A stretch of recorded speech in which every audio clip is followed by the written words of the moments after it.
विचित्र श्री बालकृष्ण प्रभु वैष्णववृंद, खूब खूब आशीर्वाद वैष्णववृंद।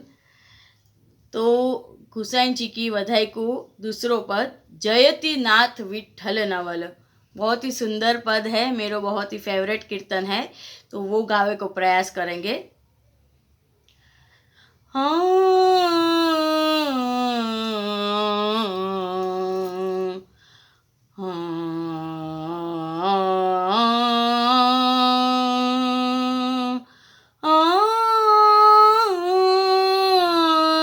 जयति नाथ विठ्ठल नवल, नाथ विठ्ठल नवल,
वैष्णवरुन, ये जो कीर्तन है जयति नाथ विठल नवल, बहुत ही सुंदर कीर्तन है।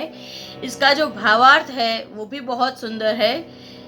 जयति, जयति मतलब जुग जुग जिए, और जो जुग जुग जियो मतलब जयति नाथ विठल नवल। विठल गुसाई जी का नाम है। गुसाई जी के तो जितने नाम है नाम रत्ना के स्तोत्र में, और विठल नाम और प्रभु चरण गुसाई जी को अपन कहते हैं। तो जयति नाथ विठल नवल चारु, चारु मतलब के नेत्र, आइस, चारु लोचन कमल मतलब जो नेत्र है वो कमल की जो पत्तियां है उसके समान है। तो यहाँ पे जो कमल की उपमा दी है, तो कमल जो है वो कितना भाग्यशाली है। इसके पहले वाले कीर्तन में पूनम के चांद के साथ उपमा, तो वो चांद जो है वो कितना सौभाग्यशाली है। तो चारु रोचन कमल अमल रस ताहि को सर्वव्यापी, उनके जो नेत्र का जो रस है वो सर्व पूरे ब्रह्मांड में व्यापा हुआ है। उनकी जो दृष्टि है दिव्य दृष्टि। जयत शुक वचन श्रुति वचन ताहि को सार, निज वदन विस्तार करी, नहीं पहले जीत मायावाद, जीत मायावाद दशोदश विध्वंस कर। तो गुसाई जी महाप्रभु जी दोनों एक ही स्वरूप है। तो मायावाद, मायावाद जो शंकराचार्य ने मायावाद की जो स्थापना की थी, उस मायावाद का खंडन करके, उसको खंडन करके, मायावाद का जो अर्थ होता है कि ब्रह्म सत्य जगत मिथ्या। जो शंकराचार्य जी थे उनका मत था कि ब्रह्म तो सत्य है, मतलब कि जो ईश्वर है बराबर है वो ब्रह्म ठाकुर जी वो तो सत्य है, पर जो जगत है वो मिथ्या है। तो जब जो जगत है वो भी प्रभु ने ही सर्जन किया है, उसका कण कण, तो फिर वो जगत मिथ्या कैसे हुआ? तो वो जगत मिथ्या नहीं है। तो जो ब्रह्म सत्यम जगत मिथ्या नहीं, पर ब्रह्म सत्यम जगत सत्यम। तो मायावाद का खंडन करके शुद्धाद्वैत ब्रह्मवाद की स्थापना की महाप्रभु जी गुसाई जी ने। तो जगत सत्य कैसे है उसका एक लिटी में अपन, तो बहुत लंबा है पर एक लिटी में अपन को समझना चाहें तो जगत की भी का सर्जन भी गुसाई जी महाप्रभु जी ने किया है। तो जो सर्जन है तो कण कण में जो है अंश है, कण कण में जगत में, कण कण में सत चित आनंद। तो जो निर्जीव वस्तु होती है वो सत, कोई भी वस्तु ले लो, फिर ये ले लो, कुछ भी ले लो, फूल ले लो, झाड़ ले लो, वो ले लो, फिर कुछ भी, तो वो सत्य, कुछ भी फर्नीचर ले लो, तो उस सब चीज में कण कण में थांबला जो था, थांबला उसके अंदर से भी नरसिंह भगवान निकले। पर कब कब? जब आपकी वो दृष्टि होनी चाहिए, आपको संसार को सिर्फ कृष्ण रूप में देखना है तो जगत सत्य है। अगर आप संसार को मेरा तेरा अहंता ममता आसक्ति के रूप में देखोगे तो वो सांसारिक जो माया है वो मिथ्या है, पर संसार में भी कृष्ण है। किसी से न राग रखो न द्वेष रखो, इसने मेरे साथ ऐसा क्यों किया, ऐसा द्वेष नहीं रखो, उसके अंदर भी कृष्ण है। इसने ये मेरे साथ ऐसा क्यों नहीं करता है, ऐसा उसके साथ आसक्ति भी नहीं रखो। इस तरह से इस माइंडसेट के साथ जब जीना सीख जाएंगे तभी हमको अपने आत्मा का साक्षात्कार होगा, और तभी उसी को कहते हैं रियल लाइफ और रियल जीना। और तभी हम कर्मानुबंधन से बंधते नहीं हैं और जीवन मरण के चक्र से छूटते हैं। तो ये एक लाइन में ब्रह्म सत्यम जगत सत्यम, इसमें इसका ये सार है। तो जीत मायावाद दशोदश विध्वंस कियो, विध्वंस कर, जीत मायावाद दशोदश विध्वंस कर। उसके बाद आता है जयति शुक्र वचन श्रुति वचन ताहि को सार, निज वदन विस्तार कर कृष्ण अभय दीनो लेख हरिदास। अभय दिन जो महाप्रभु जी गुसाई जी की शरण में आ जाते हैं, और जो महाप्रभु जी गुसाई जी का स्मरण करते हैं, उनकी भक्ति करते हैं, उसको जो हरिदास वर्य भेक कृष्णदास पंचवरण, उसको ठाकुर जी की भक्ति, कृष्ण प्रभु का सानिध्य तो प्राप्त होता ही है, पर अभयदान मतलब कि भय, जो हर किसी को किसी भी वस्तु का डर डर के बहुत सारे प्रकार है। अब जैसे अभी कोरोना है तो उससे हमें डरना नहीं है, उससे हमें सेफ रहना है, उससे सावधान रहना है। सावधानी हटी दुर्घटना घटी। उससे हमें डर के कुछ कार्य ही नहीं करना, ऐसा नहीं है। उसी तरह कोई भी चीज आप करते हो, किसी भी चीज में साहस करते हो, उसमें अगर आपको ऐसे डर बैठ जाता है कि ये होगा कि नहीं होगा, कैसे होगा, नहीं हुआ, तो इसको कहते हैं डर।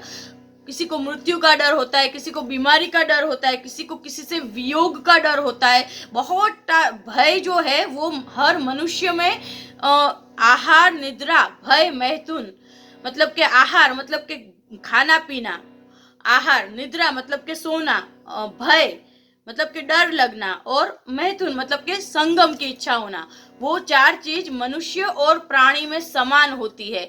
चार पैर वाले मुख प्राणी में और मनुष्य में अगर कुछ डिफरेंस है तो वो है धर्म। और धर्म के बारे में मैंने इस चैनल में नहीं, सॉरी, कृष्ण कृपा बल चैनल में मैं बहुत सारा समझाती हूँ, पर आप सब धर्म को समझना इतना आसान नहीं है।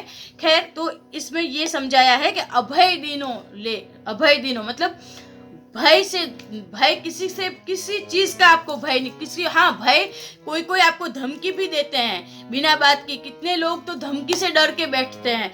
तो किसी की, अगर आप सच्चाई की राह पे चल रहे हैं, अगर आपने कृष्ण के चरण पकड़ लिए, समर्पण, उनकी भक्ति, उनके निर्देशन के, गुरु और कृष्ण और माता पिता के निर्देश के आगे चल रहे हो आप, तो किसी का भय आपको करने की आवश्यकता नहीं है। हाँ, गलत राह पे चल रहे हो, चोरी कर रहे हो, सब कुछ कर रहे हो, फिर भी आप अगर ऐसा समझ रहे हो कि डरने वाली बात नहीं है, तो वहां आपको धर्मी स्वरूप प्रभु कभी साथ नहीं देते हैं।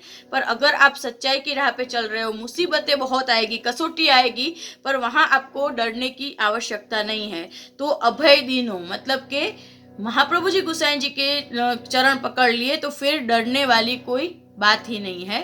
तो ये बहुत ही सुंदर कीर्तन है और इसमें पूरी जिंदगी का सार आ जाता है।